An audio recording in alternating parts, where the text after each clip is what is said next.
धन धन भाग ललना फूले हरा जनवा हो ललना उतरल हमरे अंगनवा गगनवा के चनवा हो ललना उतरल हमरे अंगनवा गगनवा के चनवा हो।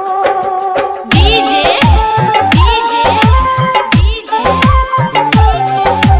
डीके रेखा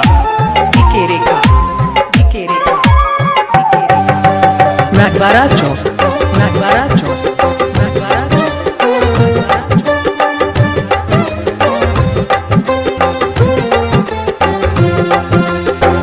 माई अकेले सजावेले बाबू के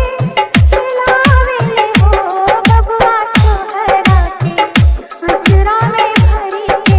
सोहरवा सुनावेले हो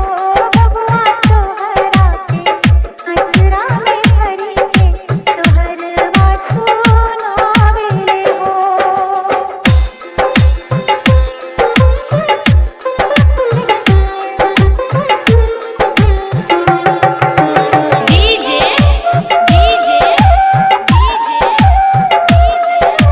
डीके रेखा डीके रेखा